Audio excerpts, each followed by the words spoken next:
Hello everyone, welcome back to the channel Pharma Focus. I hope you guys are doing really great. I'm back with the part 2 of the video, the E2A guidelines, which we have discussed earlier. It is about the clinical safety data management definitions and standards for expedited reporting. So before we begin, just a quick disclaimer that this video is only for the educational purposes and I'm just trying to simplify ICH E2A guideline as per my understanding. This is not any official regulatory advice and I'm not representing any regulatory authority, and this video should not be considered as an official guidance for learning anything. All right, so let's head to the part 1 revision, in which we have discussed about the introduction. Second, we discussed about the basic terms, the adverse event, adverse drug reaction, unexpected adverse drug reaction, and now we are going to focus on the next part, which is serious adverse event or adverse drug reaction. So before we discuss this thing, let's first discuss this major point here, which is usually asked in the interviews as well. Do you understand the difference between seriousness and severity? So both these terms, they might confuse you sometimes and you may feel that they are similar, but they are not similar. And the clarification for this is severe is often used to describe the intensity of a specific event, which can be mild, moderate, or severe. So, when we talk about severity, basically in the oncology clinical trials, there is a grading scale which is used, which is CTCAE scale, right? So, the CTCAE scale is used to grade the adverse event on the basis of mild, moderate, severe, or medically significant, life-threatening, and death related to the AE.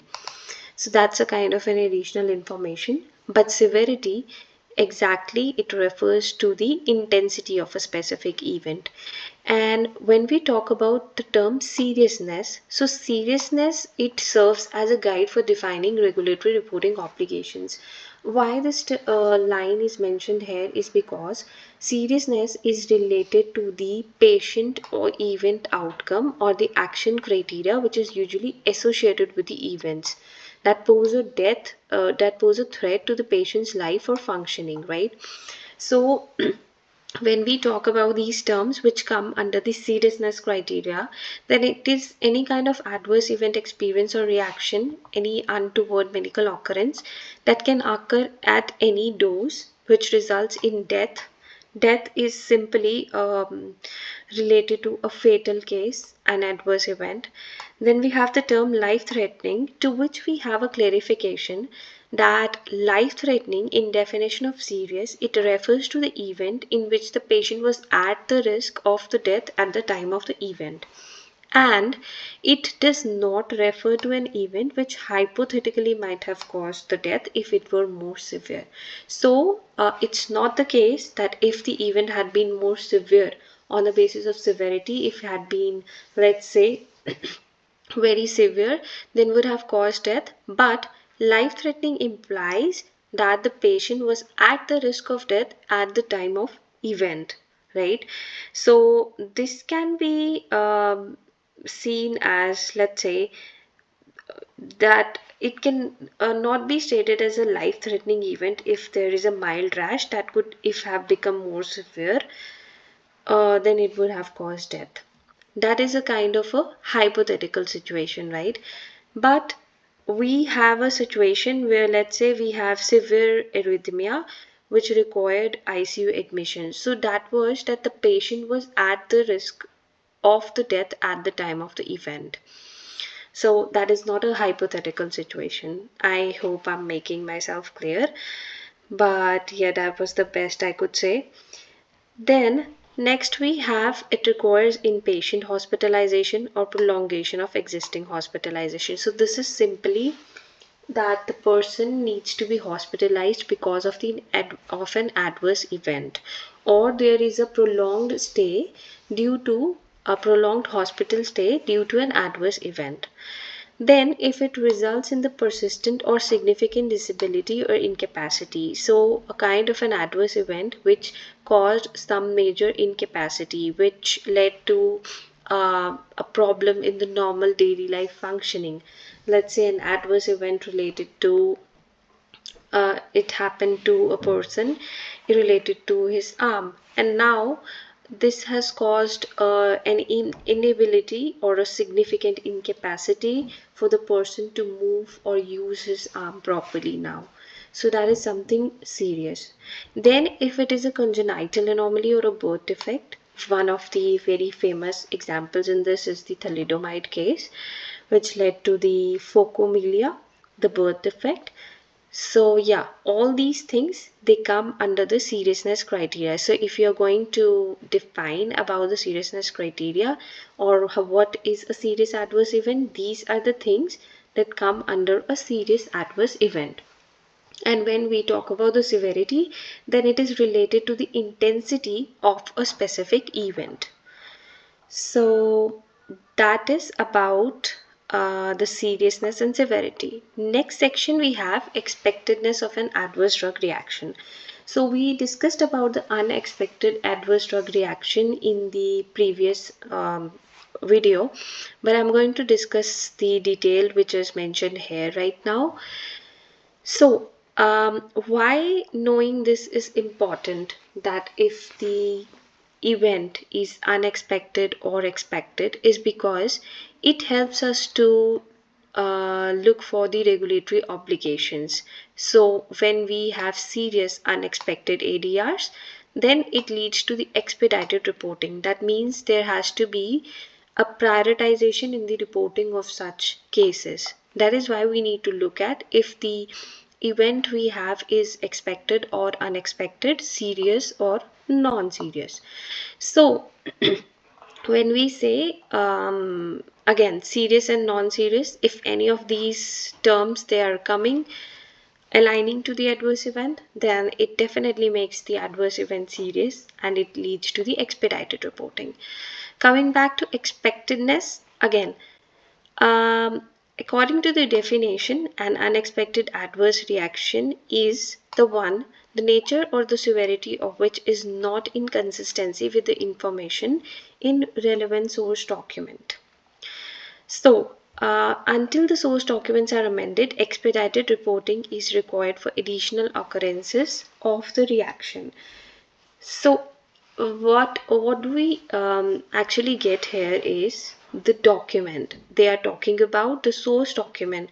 So, for an investigational product, for the product which is still under the clinical trials, we refer the term as investigator brochure, right? So for a medicinal product which is not yet approved for marketing in a country, a company's investigator brochure will serve as a source document in that country.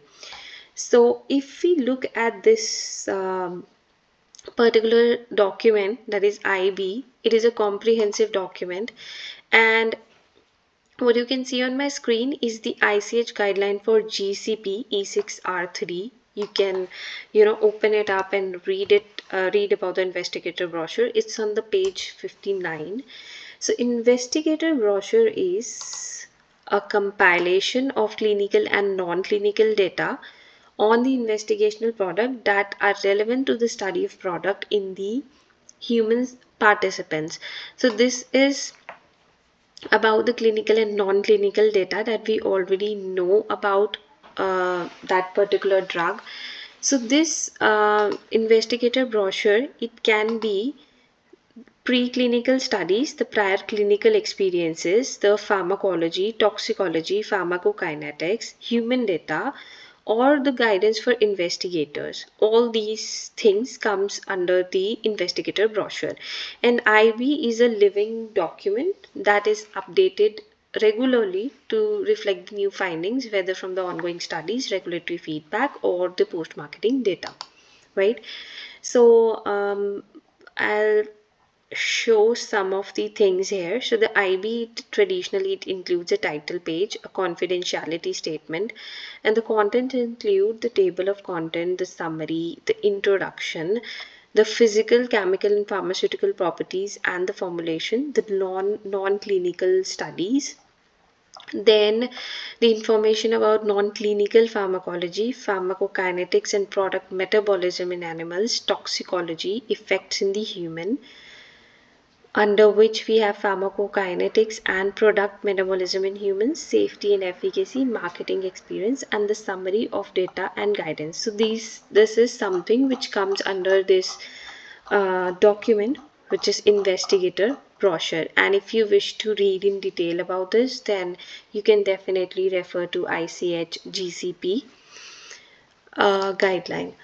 Okay, so the major thing that we were discussing here is unexpected in reference to the investigator brochure. So we need to look in the investigator brochure if the adverse reactions nature or severity, if it is not in consistency with the information in that particular document, then it is considered as unexpected. And second point here states that for an event more specific or more severe than described in the investigator brochure, it would be considered as unexpected. Again, if we look at the definition, we have two terms here, nature or severity. So nature and severity comes in place here, where if the event which is reported in the source document, like in the, let's say, the clinical trial data that we are getting, if we have an adverse event in it which is way more severe or way more specific than the one which is mentioned in the investigator brochure, the referral document, then it is considered to be unexpected. So there are specific examples listed here, which is acute renal failure as labeled ADR with subsequent new report of interstitial nephritis. So this is something which is different from what is given as a labeled ADR. And then hepatitis with the first report of fulminant hepatitis. So this is again a more specific or a more severe kind of an example. So I think that sums up the two of the topics that I have discussed in this video, that is the serious adverse event and serious adverse drug reaction.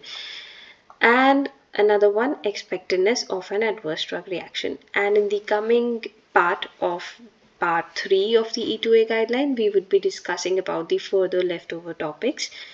I hope you guys find this video useful, and yeah, keep watching, keep subscribing, and I wish you all the best, whoever is watching this video. I'll come up with more such videos in the future, so do like my channel and give it a thumbs up. Thank you.